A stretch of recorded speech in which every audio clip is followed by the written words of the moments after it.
जय हिंद, वंदे मातरम साथियों। आई एम योर लोकेश कैंसर और मैं आपका अपने YouTube channel Study Express with Akash में स्वागत करता हूं। साथियों, वीडियो में आगे बढ़ने से पहले आप हमारे चैनल को सब्सक्राइब कर लीजिए और साथ में बेल आइकन दबाना ना भूलें और वीडियो को ज्यादा से ज्यादा लाइक शेयर करना ना भूलें ताकि आपको हमारे आने वाले नोटिफिकेशन इजीली प्राप्त हो सके। साथियों, हमारा इंस्टाग्राम चैनल और फेसबुक चैनल को भी फॉलो करना ना भूलें। साथियों, इससे पहली वीडियो में हमने नाउन में समझा था कि कोई भी शब्द किसी सेंटेंस में, कोई भी शब्द किसी सेंटेंस में नाउन कैसे बनता है, कैसे पहचानते हैं। हमने लास्ट वीडियो में एक ट्रिक को फॉलो किया था, तो अब हम इस वीडियो में पुनः शुरू से पढ़ते हैं नाउन क्या है। Let's begin. ट्रिक कुछ यह थी कि किसी भी सेंटेंस में अगर कोई शब्द नाउन बनता है तो वो या तो सब्जेक्ट होगा, या वो ऑब्जेक्ट होगा, या वो कॉम्प्लीमेंट होगा,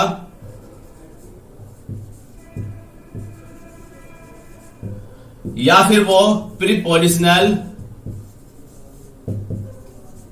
ऑब्जेक्ट होगा। और साथ ही साथ नाउन ही हमारा सिंगुलर और प्लूरल होने की क्षमता रखता है। तो इस ट्रिक को फॉलो करते हुए मैं कुछ यहां पर एग्जांपल देना चाहूंगा और उन एग्जांपल की हेल्प से हम इस बात को समझते हैं कि वास्तव में क्या ये ट्रिक, ये जो आपका मैंने ट्रिक अभी साझा की है कि कोई भी शब्द अगर किसी सेंटेंस में नाउन का रोल अदा करता है तो वो या तो सब्जेक्ट होगा, ऑब्जेक्ट होगा, कॉम्प्लीमेंट होगा, या फिर प्रीपोजिशनल ऑब्जेक्ट, या फिर हमारा सिंगुलर प्लूरल होगा। चलिए कुछ एग्जांपल देख लेते हैं। जैसे राधा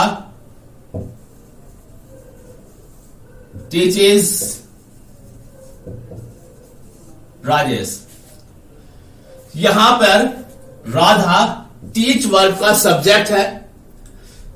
मैं इस बात को भी आपको साझा करना चाहता हूं आपसे, इस बात को भी कि यहां पर टीच ही वर्ब क्यों है। तो जो मैं ट्रिक आपको यहां पर बताने जा रहा हूं साथियों, शायद आपको ये कहीं पर ट्रिक मिले। ट्रिक कुछ ऐसे है कि जब आप किसी भी सेंटेंस में जो भी निहित शब्द होते हैं, जो वर्ड्स होते हैं, अगर आप उनको कैटेगराइज करें, इस प्रोसेस को ग्रामर की भाषा में पार्सिंग कहते हैं। तो जब हम पार्सिंग करेंगे, पार्सिंग क्या होगा उसको डिटेल में हम अगले वीडियो में समझेंगे। फिलहाल इस बात पर गौर फरमाइए कि जब हम किसी भी सेंटेंस में अलग अलग वर्ड को उसको कैटेगराइज करते हैं, जैसे इस सेंटेंस में राधा हमारा सब्जेक्ट है, टीच हमारी वर्ब है। अब ये वर्ब कैसे बनी अभी समझेंगे, और ये हमारा ऑब्जेक्ट है। जब आप किसी भी सेंटेंस में दिए गए शब्दों को उनका हिंदी ट्रांसलेट करेंगे और अगर ट्रांसलेट करते वक्त वह शब्द इस ना वर्ण पे एंड होता है, जैसे टीच माने पढ़ाना, रीड माने पढ़ना, और स्विम माने तैरना, डाई माने गोथा लगाना, रन माने भागना, एंड सो ऑन। और ये लिस्ट साथियों और लंबी हो सकती है। अगर ये जो मैंने अभी शब्द यहां पर बोले हैं, अगर आप इन सभी को हिंदी में ट्रांसलेट करेंगे तो आप पाओगे कि इन सभी के एंड में ना आता है, और जिस शब्द के एंड में ना आएगा वो हमारे वर्ब होगी, क्रिया होगी। ठीक है, तो इस प्रकार जब आप इसको हिंदी में ट्रांसलेट करेंगे तो यहां पर भी ये ना शब्द लेकर के आएगा, जैसे टीच माने पढ़ाना। ठीक है, और किसी भी सेंटेंस में वर्ब से पहले जो कुछ भी होता है, चाहे वो एक शब्द का हो, दो का हो, या इससे ज्यादा का हो, वो हमारा सब्जेक्ट कहलाता है। ठीक है, किसी भी सेंटेंस में अगर वर्ब से पहले कुछ भी होता है तो वो हमारा सब्जेक्ट कहलाता है। तो इस प्रकार से now it is proved that Radha is a subject in this sentence because teach is verb here, and how it is verb I have explained just 2 minutes back. Okay, if us let me tell you once again, if a sentence, if you are to translate this word into Hindi and this word ends with this I should say word in Hindi, तो हमारा क्रिया होती है, ठीक है। और ये हमारा सब्जेक्ट है, ठीक है। ये हमारा ऑब्जेक्ट है। याद रखना साथियों कि अगर क्रिया के बाद ऑब्जेक्ट आता है, अगर वर्ब के बाद ऑब्जेक्ट आता है तो वह वर्ब हमारी ट्रांसिटिव वर्ब होती है या एक्शन वर्ब होती है। और किसी भी सेंटेंस में अगर कोई वर्ब ट्रांसिटिव वर्ब है तो उसके बाद ऑब्जेक्ट ही होगा। ओके, तो इस प्रकार ये सिद्ध होता है, it is proved once again कि ये हमारा सब्जेक्ट है, ये हमारा ऑब्जेक्ट है, ठीक है। तो इस सेंटेंस में ये सब्जेक्ट बना, ये ऑब्जेक्ट बना। और किसी भी सेंटेंस में अगर कोई वर्ड सब्जेक्ट या ऑब्जेक्ट बनता है वो या तो नाउन होगा और या फिर वो प्रोनाउन होगा, ठीक है। फिर सुन लीजिए, किसी भी सेंटेंस में अगर कोई शब्द सब्जेक्ट या ऑब्जेक्ट बनता है वो या तो नाउन होगा या प्रोनाउन ही होगा, ठीक है। हम इस चैप्टर में नाउन को डिस्कस कर रहे हैं तो ये दोनों शब्द हमारे नाउन ही हैं, ठीक है। प्रोनाउन कैसे बनेगा, जब प्रोनाउन पढ़ेंगे तो प्रोनाउन में इसको पढ़ लेंगे, ठीक है। तो ये हमारा सब्जेक्ट बना, ऑब्जेक्ट बना, ठीक है। Subject object. अब ये कॉम्प्लीमेंट कैसे होता है इस बात को समझ लेते हैं, ठीक है। साथियों, नाउन एक ऐसा चैप्टर है, अगर आप इसको तल्लीनता से, ढंग से, मन से पढ़ेंगे तो मैं समझता हूं आप जिस भी एग्जाम की तैयारी कर रहे हैं आपको पास होने में पूरी हेल्प करेगा। जैसे एक और मैं एग्जांपल यहां पर देना चाहूंगा कि Rajesh is a teacher. Sentence कुछ है कि राजेश एक टीचर है, ठीक है। आप किसी स्कूल में जाते हैं और किससे क्वेरी करते हैं, आप किसी स्कूल में जाते हैं और क्वेरी करते हैं कि मुझे राजेश से मिलना है, और अगर वो आपको इनके पास लेकर आए तो आई थिंक ये गलत भी नहीं होगा, क्योंकि इस सेंटेंस में राजेश क्या है, टीचर है, और टीचर क्या है, राजेश है। अगर क्रिया के बाद आने वाला शब्द बिल्कुल सेम टू सेम सब्जेक्ट होता है, फिर सुन लीजिए, क्रिया के बाद आने वाला शब्द बिल्कुल सेम टू सेम अगर सब्जेक्ट होता है तो वह हमारा कॉम्प्लीमेंट होता है।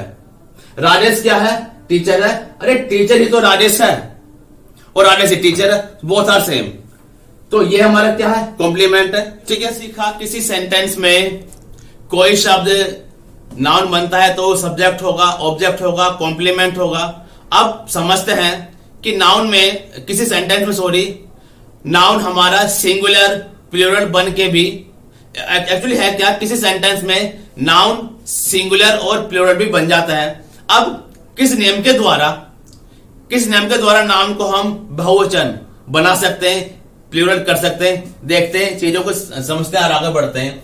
अगर सिंगुलर कॉमन नाउन हमारा इन शब्दों पर, इन लेटर पर S, double S, C H, X, O, Z, इन पे अगर एंड होता है तो आपने ईएस लगाना है और वर्ड को प्लूरल बना देना है। जैसे बॉक्स लास्ट में एक्स है, ईएस लगाओगे और इसको प्लूरल बना दोगे, ठीक है। टोपाज लास्ट में जेड है, ईएस लगाओगे और प्लूरल बना दोगे, ठीक है। मंच लास्ट में सी एच है, ईएस लगाओगे और प्लूरल बना दोगे, ठीक है। लेकिन इस सी एच के केस में अगर इसका साउंड लास्ट में च आ रहा है तो ही आप इसमें ईएस लगाओगे, और अगर क आ रहा है तो आप ईएस ना लगा करके आपको केवल एस लगाना है और बहुवचन बना देना है। जैसे मोनार्क, मॉन्क, मॉन्क लास्ट में सी एच है, लेकिन यहां पर साउंड क्या हमारा के आ रहा है।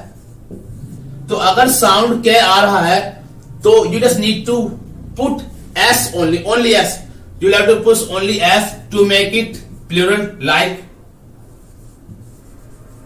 monarch, okay। और इसमें भी आप s लगाओगे और इसको प्लूरल बना दोगे, इस ओके केस में अगर ओ से पहले कोई कॉन्सोनेंट आता है, ओके केस में अगर कोई कॉन्सोनेंट आता है तो आप ईएस लगाओगे। अगर कॉन्सोनेंट नहीं आता है तो आपने सिंपली एस लगाना है। जैसे